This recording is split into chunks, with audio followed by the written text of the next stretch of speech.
First, I'd like to give a special thanks to Paramount Motors for making this video possible. They supplied the car in today's video, and I'm a past customer. They are a very nice dealership, and I've had really good experiences. I highly recommend them if you're in the market for an electric vehicle. They are located just south of downtown Seattle, near the old Rainier Brewery. Hi, this is John with The Evolving World. Today, I'm doing a video on a 2014 BMW i3. This is a Rex model, which is the range extender, and the color as it's seen is anodesite with the Giga trim package. First, I'm going to do a walk around of the vehicle, point out some of the features, some of the things that stand out to me, and then we'll do an inside panoramic. I'll kind of show you what the inside looks like, and then I'll do a driving impression section, tell you all about how the car drives, and then I'll show you some more details at the end, probably with just charging. So the first thing you can't help but notice is the styling of the car. It's very controversial. It's very love it or hate it. It's a BMW i3, and everybody knows it, and there's no doubt about it. You're not going to mistake this car for anything else.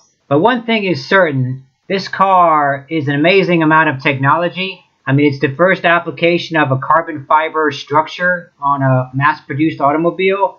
For a car that originally list price was about $45,000, which is unheard of. I mean, up until this point in time. I mean, carbon fiber cars traditionally have always been $100,000 plus cars, maybe even $1 million cars prior to this one. So it's really a major glimpse of what the future of all cars will probably be eventually. Although when I say this, I'm referring to the structure of the car. This structure is carbon fiber and aluminum with polymer body panels. Now, as far as styling goes, that's something different. I mean, this car looks like it was designed by Stevie Wonder. And they definitely need some help in this department. Think Tesla, think Lamborghini, think Ferrari, think any other car. Just don't do this again. Please, BMW, do something about it. One little interesting fact about the carbon fiber is it's actually manufactured in a town called Moses Lake in the state of Washington, right next to the Columbia River, where there's abundant amount of hydroelectricity that's being produced. And it's one of the cheapest forms of electricity. And because carbon fiber requires an enormous amount of electricity to produce it, it made the most sense to locate the plant at that location. So they actually make all the carbon fiber, all of the BMW carbon fiber is actually made here at that location. And then it's shipped back to Germany, manufactured into a car, and then it's shipped everywhere around the world. One of the most unique things about this car, this being the Rex model, it has the range extender, and that's exactly what it is. It's designed to be an electric car first, and the gas engine, unlike any other car that has a gas engine as well, electric motor, this vehicle, and it basically works as a generator, and it would just charge up the batteries. It never powers the car. It's only 38 horsepower. It's a little scooter engine. And that's the sole purpose of it. It's just to keep you from getting into trouble if your battery charge runs out. For all the people that have great fear about range anxiety, that's BMW's answer to that question. Personally, I find it completely unnecessary. It adds a lot of weight. It adds extra cost. It changes the weight balance of the car. This car is 3,064 pounds. It's 264 pounds lighter without it. It also changes the balance of the car. It's 45-55 in this car, and without the Rex, it's 48-52. So the BEV version, I would say, is probably a superior option, especially if you have access to a fast charger. There's surprisingly a small trunk area in the front of the car. I thought it would be a little bit bigger, but it's actually quite small, as you can see. To get to some of the fluids is off there to the right there underneath that cover.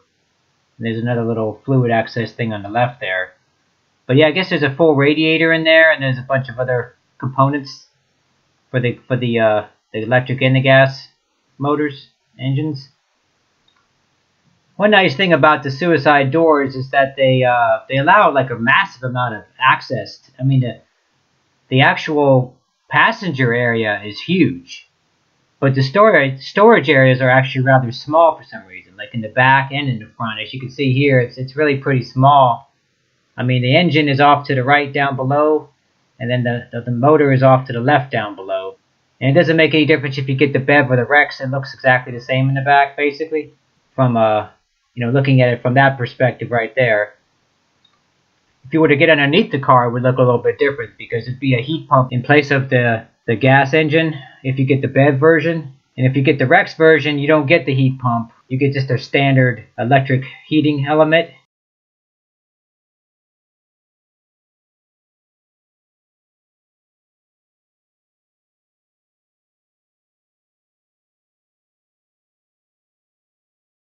One little detail you might notice here is the when the emergency blinkers are on and the hatch is open, those little red lights down there become the emergency blinkers. Otherwise, they don't do anything. It's just something that they thought about. Actually, the Chevy Bolt actually copied that idea too when they did their car. One thing I really like about the car, the two things I like are the carbon fiber, and the second thing that I really like is the interior. I think it's a very beautiful interior design, nice new original kind of thinking. This car has the Giga package, which I think is the nicest looking. It has the beautiful darker tan leather, and then it has the wool. So it has a nice two-tone. And there's the beautiful carbon fiber right there. You can see it right there. It's the only place you can really see it on the car. Everywhere else it's kind of hidden.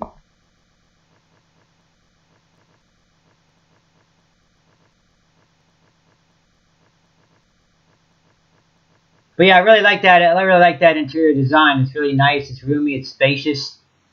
It's nicely done. Seats are very comfortable, very supportive. They're all manual.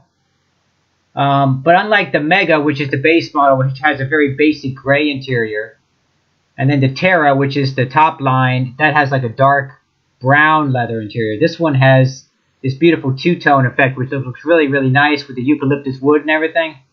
Very, very nice. So once again, we're looking at the trunk again, the trunk area. Not much to really see. It's all kind of sealed off. There's a little hatch there to add oil to the engine if you ever need to do that. It's probably like going to be about never, because you're probably never going to use the thing. It's going to be sitting there as a brick most of the time. This car has this car is fully loaded, so it has a fast charger. I think it's optional in this year. I think they had made it standard in the years afterwards. That's the 2 pins on the bottom there to make it a fast charger. Otherwise, it's just a standard level 2. So if you have the fast charger, and if there's fast chargers available, you know, you'll probably never use the gas engine. So it's kind of ridiculous to have it, but, you know, it's a safety net for some people that have that fear. And this, of course, is the gas access cap right there. It's about a 2-gallon tank, because it's only going to get you about 80 miles or so. But, of course, that's better than running out, I guess, if you have any fear of running out of electricity. So accessing the rear is done like that. You basically reach in there and grab it. You don't actually have to move the seat forward at all. So that's one thing that's better than a typical two-door car. But you do still have to open that door. You know, you have to open the front door before you can open the back door. So that's still it's still not truly a four-door car just because of that fact. So it's definitely something in between. It's not as inconvenient as a two-door car, but it's not as convenient as a four-door car. But otherwise, the seats I found very comfortable, very nice, very roomy, very light interior, lots of headroom. You can tilt the seat forward if you want a little bit, but you don't really need to do that. You can easily get in and out of the car without adjusting the front seat at all.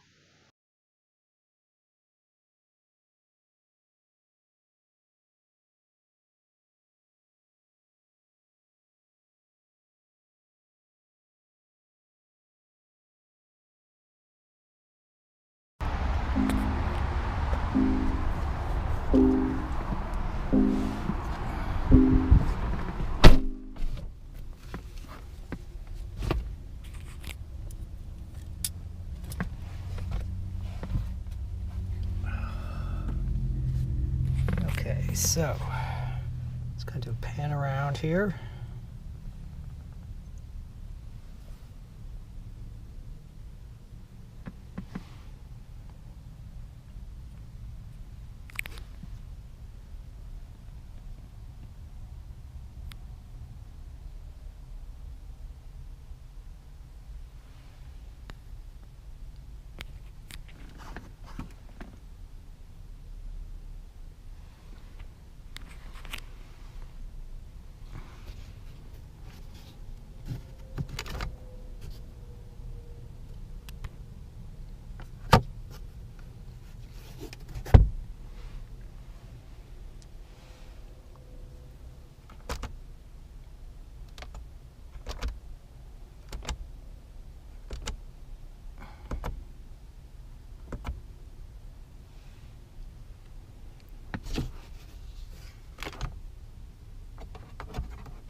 far as driving, it drives pretty good. I mean, it's isolated, you know, very much like a Leaf, but then it's a little bit sportier, but it's also a little rubbery though. I noticed it doesn't quite have that crisp handling like the Golf did, and it doesn't quite corner as smoothly. Now it does have a multi-link suspension all the way around. Actually, the motor is in the back, and so is the engine. So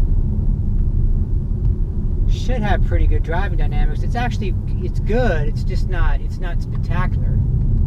I mean, my Fiat 500e is more sportier to drive than this. It feels kind of like something between this and a Leaf, or that and a Leaf. And definitely not as smooth and not as quiet as the e-Golf. Not as smooth riding either. It's just it's actually good. It's good. It's just not great. So one thing you notice too with this car, it's very similar to my Tesla, is that it has one pedal driving. So you push on the accelerator and you go, and then when you let your foot off the accelerator, it brakes. Like if I just do this, I mean, we just come to a stop real quick. So, which is, it definitely takes some getting used to, but it's really not that bad once you get used to it. You just find that you just don't brake that very much. You don't. But the only thing is, you have to, because you do have to kind of get used to it, because you really don't want to over regen. One of the problems a lot of people have driving electric vehicles is that they don't run them as efficiently as they think they are. Like, you don't really want to regen excessively, because that's just like braking. It's the same thing, and you don't get as much energy put back into the car when you brake as when you or when you accelerate. You don't really. I mean, you're not going to get 100%. Oh, this guy's going to turn off. Thank you, I guess. Wow, there's people on the road. What is with all the people on the road?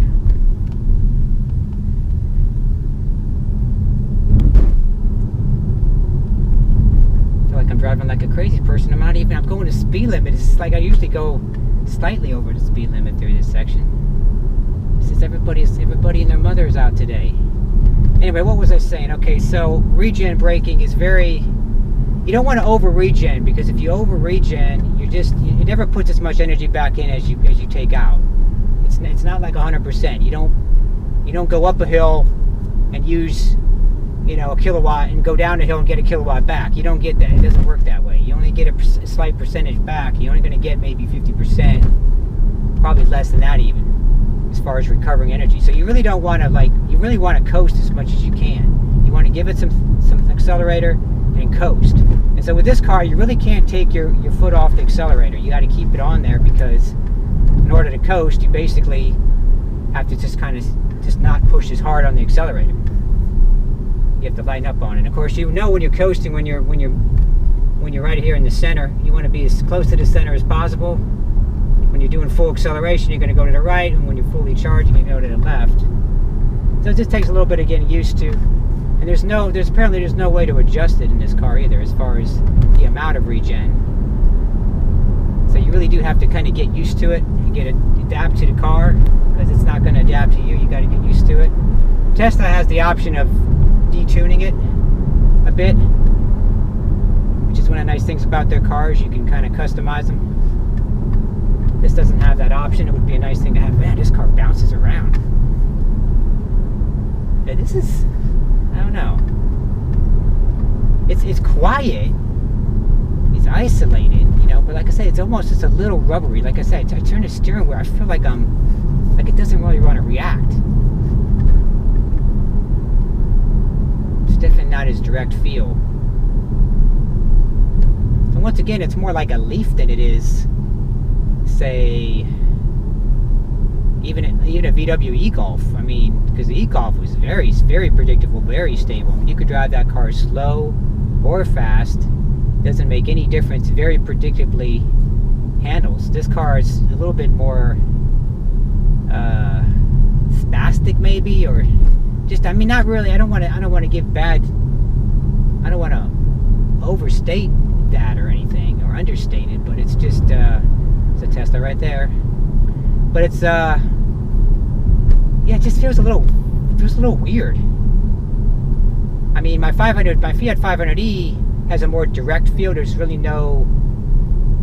not as much information going on as far as all the displays, and there's not as much regen. You have to actually push on the brake pedal to regen. But the car will more predictably drive. I mean, when you turn the wheel, it does turn. It turns very, very readily too. I mean, it just flies around corners like nothing. Whereas this one, it feels good to a point, and then it kind of just feels kind of almost choppy, like kind of a little bit of a choppy ride, which is not really going to be any worse than my Fiat 500e, but it's because that car is definitely got a harder ride, but then it's just more predictable in the way that it drives. It's consistent. Whereas this one, it feels kind of soft and rubbery, and then all of a sudden it gets kind of choppy and spastic. It doesn't feel like the driving dynamics are quite sorted out. Now this is a 2014, so maybe that has something to do with it being an earlier model, just like the first year of production. And I bet you almost anything that the car handles quite a bit better without the Rex in the back. I mean, I'm in full EV mode here. I've driven like 20 miles or so, and I still got about 60-mile range. This car is rated at 81 miles EPA, and actually the battery version is rated at 81 miles. This has the same size battery pack, but this has the Rex, which is the range extending 650cc scooter engine in the back next to the motor. And that gets you another 100 miles, I believe, before you have to fuel up. However, it takes away about 9 miles range, according to the EPA, probably because it weighs 264 pounds. And it also adds more weight in the back, too, which probably takes it a little bit out of balance as far as weight distribution. It's definitely lopsided towards the back. But yeah, I would love to drive a BEV version of this car. I bet you it's quite a bit better. I mean, 264 pounds is going to make a difference. But yeah, I mean, the thing about this car, and it's just really interesting, and the most interesting thing about the car is just the fact that it is this carbon fiber purpose-built car. Even though they did kind of allocate for a range extender, which wasn't really what they needed to do. They probably should have just ditched that whole idea and maybe put some batteries in that same position and get this car up to like a 200-mile range or something. It would be a whole lot more interesting, I think, if they did that. But it's all about the carbon fiber, purpose-built. You know, it's on an aluminum chassis, and even the door panels are kind of this polymer type of material, plastic material, so you don't have to worry about door dings or anything like that. But yeah, it's a very interesting car. I think it's definitely a sign of the future. I think they'll look back, 20 years from now, they'll look back and say, yeah, this was the first car that did that. And I imagine that most cars will be carbon fiber or aluminum or something of that nature in the future, because it just won't make much sense to be steel. So this car is equipped with the parking assist. So if you push this little button down here on the console, the screen comes up and it starts scanning. It's like a view of the car. Let's try to find a spot up here, do a parallel park, and let the car park itself.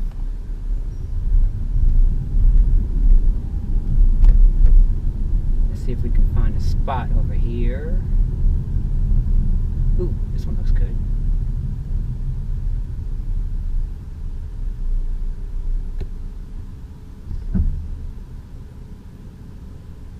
Switch on turn signal. Okay, the car is going to park itself. Let's see what happens.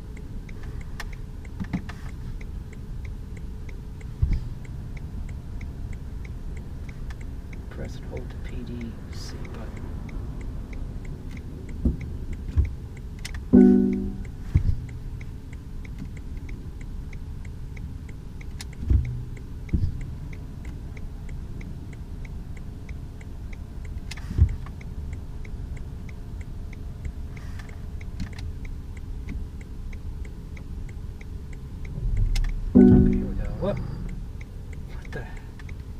Okay, so this is not the most intuitive thing in the world.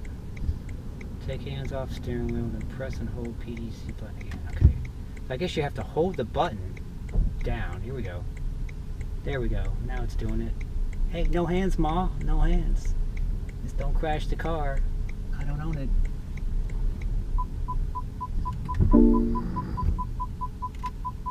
Okay, that was weird.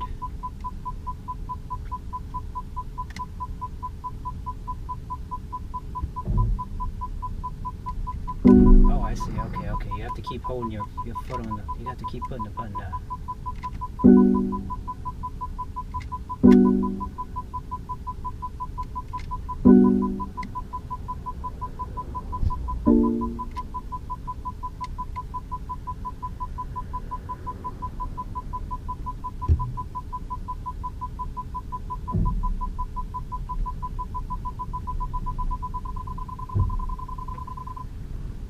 Okay, you have to trust the system a little bit. I guess I'm not trusting it too much. Ooh, that's pretty good actually. The nice graphics here coming up.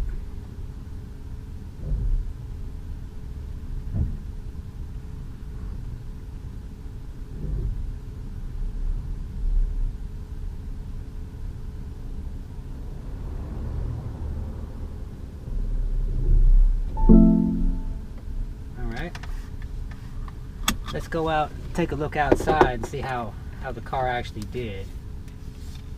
Looks like it placed it pretty well, except there's a little bit of distance from the curb there.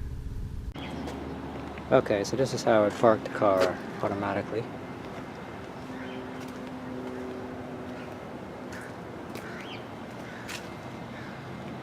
In your room.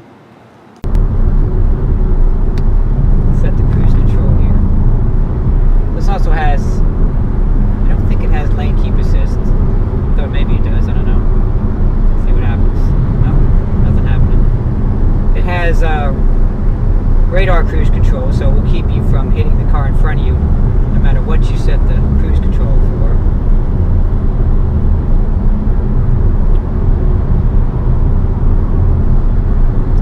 But yeah, the suspension feels kind of isolated, rubbery, but then it's kind of choppy when you really start, and then when you get into corners it feels this kind of, it bounces kind of funky in the back. It just doesn't quite hunker down. It just yeah, very much like a Leaf, except the motor's in the back, of course, instead of the front.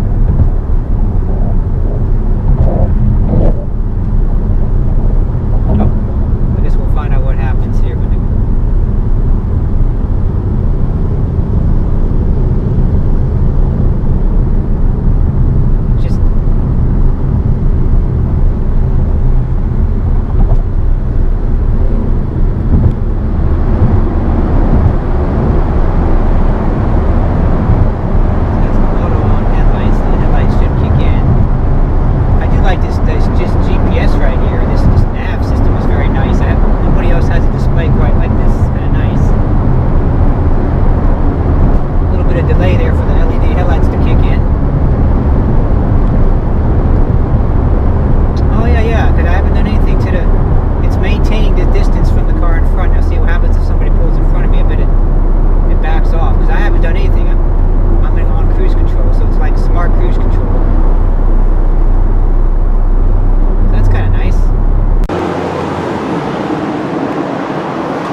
Okay, so we're charging up right now.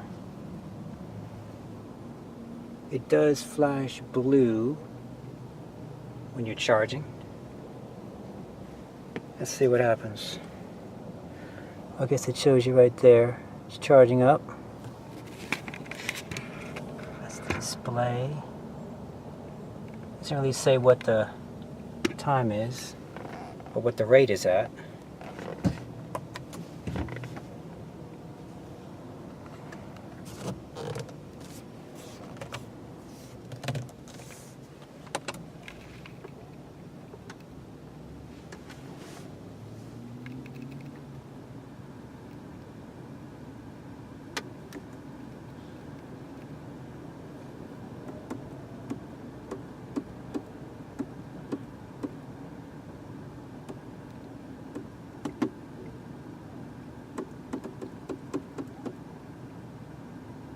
status.